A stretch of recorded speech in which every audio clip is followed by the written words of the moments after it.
Bonjour, c'est Franck Salaberry, président de Pays Basque Excellence, pas président du Pays Basque, hein, puisque les présidents du Pays Basque, c'est vous, tous les habitants du Pays Basque. Voilà, bah, c'est le début de la saison 2024, une saison 2024 qui va être très très riche, qui va être très visuelle cette année, puisque au-delà des portraits que nous allons évidemment réaliser sur le site, je ferai une virgule vidéo comme ça, une petite capsule par semaine pour vous présenter une personnalité et vous pourrez après consulter son hommage et son article sur le site. Voilà. C'est fort de constater que les gens ont de moins en moins de temps de lire, donc on a décidé de passer, développer davantage la vidéo dans notre studio. Voilà, et on va continuer à communiquer sur les différents réseaux sociaux, LinkedIn, Instagram, Facebook, que vous connaissez. Comme ça, ce sera presque une émission de télévision. Et d'ailleurs, on va faire glisser de plus en plus Pays Basque Excellence vers l'audiovisuel et un média à part entière. Voilà. Donc ça va être une année extrêmement riche où je pourrai faire un portrait par semaine. On va commencer par David Larramendi, hein, puisque vous savez que depuis le mois d'avril, David Larramendi, qui est basque, a succédé à Nicolas de Taverneau à la tête de M6. Donc c'est un basque qui est à la tête de M6. Donc je ferai son portrait. On parlera également de Jessie Inchospé, vous savez, c'est la fille de Jean-Michel Inchospé, euh, le patron de la BAMI, mais qui a une très très belle carrière avec un best-seller où elle dénonce les problèmes qui peuvent être liés au glucose et comment bien utiliser le glucose pour la santé, c'est amusant. Donc best-seller international. On parlera aussi de Mathieu Arambourg qui a créé un label de musique qui s'appelle Bellari, Oreille en basque, et donc qui est à la fois musicien, bassiste, mais aussi qui a créé et un studio et un label pour la musique indépendante au Pays Basque. On parlera aussi de Amélie Mauresmo. C'est vrai que Amélie Mauresmo, ça fait presque 30 ans qu'elle habite au Pays Basque maintenant. Elle y est rentrée un peu comme une people, et puis finalement, ben, elle s'est ultra bien euh, intégrée, sans faire de vagues, sans frimer. Et je trouve que c'est assez exemplaire, quoi, au regard d'autres people qui sont artificiels. Amélie Mauresmo, elle est devenue basque, quoi, hein. Je trouve ça, la greffe a parfaitement bien prise, et pour la croiser de temps en temps, sans être du tout son amie, elle ne me connaît pas, euh, je l'observe et je trouve que c'est une belle personne. Voilà. On parlera aussi de Stéphane Darort, le créateur d'Ice Event. Donc ça fait lui aussi une trentaine d'années qu'il a créé Ice Event, une société dans l'audiovisuel qui est basée à Maignan, spécialisée dans l'audiovisuel et dans l'événementiel.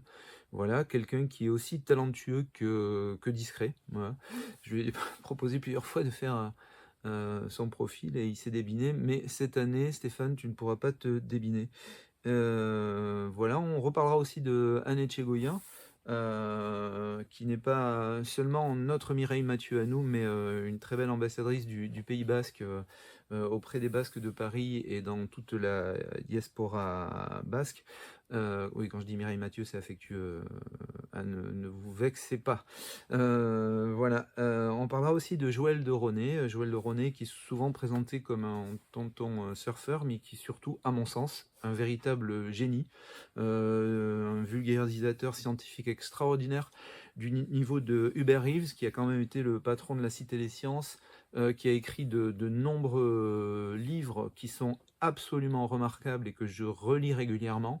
Il s'appelle Joël de Ronet, il est encore vivant, il vit au Pays Basque et c'est le bon moment pour profiter de lui, de son vivant. Voilà, parce que c'est un véritable génie, Joël de Ronet. En tout cas, il a mon total respect. On parlera aussi de Marco, le dessinateur qui a vécu longtemps à Ustaritz et qui adore le Pays Basque, hein, qui continue à vivre au Pays Basque et qui est l'auteur de grandes bandes dessinées spécialisées dans l'histoire, notamment la Première Guerre mondiale avec les Godillots, qui lui aussi est aussi talentueux que discret, quoi. Moi j'adore ça, les gens qui sont dignes, discrets et qui, voilà, qui sont vrais grands talents, quoi. Moi ça me bluffe toujours.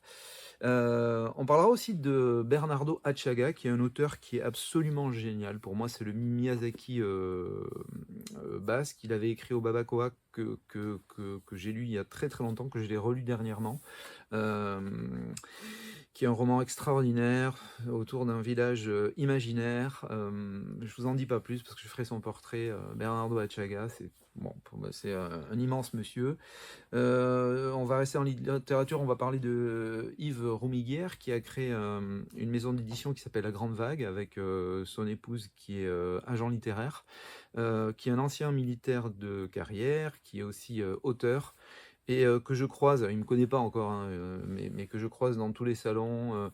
Il travaille comme un acharné, c'est vraiment un passionné. Moi, je suis bluffé par le travail qu'il fait. Pour avoir eu une maison d'édition et pour être moi-même auteur, je mesure tout le travail extraordinaire qu'il fait. Et voilà, bon, donc on fera son portrait. Je ferai aussi le portrait de Basque décédé, comme Marie Garay, l'immense peintre à qui Arte a consacré un très très beau documentaire, Marie Garay, que la plupart des gens ne connaissent pas, hélas. On parlera aussi, par exemple, de Ramuncho Parterieu, c'est-à-dire j'ai déjà fait beaucoup de portraits, on a déjà fait beaucoup de portraits sur Pays Basque Excellence, donc on va reparler de Ramuncho Parterieu, qui s'est lancé dans l'ébénisterie et qui a fait déjà 2 coffres. Voilà, Ramuncho Parterieu, c'est un peintre un peu gouailleur qui a beaucoup de talent, qui fait souvent des tableaux un peu érotiques, tout en restant toujours dans le bon ton. Ramuncho Parterieu, vous le connaissez, vous avez forcément vu un tableau ou une affiche de Ramuncho Parterieu parce que c'est un incontournable. Voilà, et on parlera aussi d'une cinquantaine de personnalités cette année, donc ça va être extrêmement riche. En tout cas, moi, je suis super content de vous retrouver aussi dans ce format vidéo. Je sens qu'on va bien s'amuser et je vous rappelle que Pays Basque Excellence est totalement indépendant. Ça ne reçoit pas 1 € de subvention ni de l'aglo ni du ministère de la Culture. Voilà, on est très riche, donc très indépendant, très riche intellectuellement et spirituellement. Financièrement, ça va aussi très bien, on n'a pas besoin de sous, ne nous en envoyez pas, on n'en a pas besoin. Voilà, qu'est-ce que je peux dire? Je ne connais pas toujours, d'ailleurs rarement, je connais rarement les personnes dont on fait les portraits de façon à être totalement neutre, justement. Après, bon, une fois qu'on a dit des gentillesses sur ces personnes, en général, on ne devient pas amis, mais bon, en tout cas, elles sont sympas. Voilà, on ne parle que des gens qu'on aime, on évite de parler des gens qu'on n'aime pas. Mais c'est pas parce qu'on ne parle pas de quelqu'un qu'on ne l'aime pas, simplement c'est qu'on n'a pas forcément le temps de le faire. En tout cas, quand on parle de quelqu'un, c'est qu'on l'aime. Voilà, ça c'est ce que je veux dire. Voilà, c'est tout ce que je voulais dire. Et puis, moi comme vous, j'adore le Pays Basque.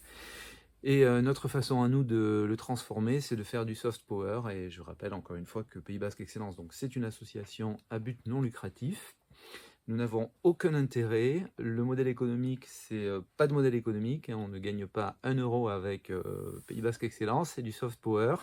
Et notre objectif, nous, c'est de valoriser les talents du Pays Basque, en fait, du Pays Basque et de sa diaspora, évidemment. Voilà, parce qu'il y a beaucoup de Basques dans toutes les régions de France. Voilà. Et évidemment, si vous connaissez des talents basques, vous pouvez nous contacter et nous étudierons leur dossier, nous les rencontrerons et nous ferons leur portrait si nous considérons qu'ils le méritent. Voilà.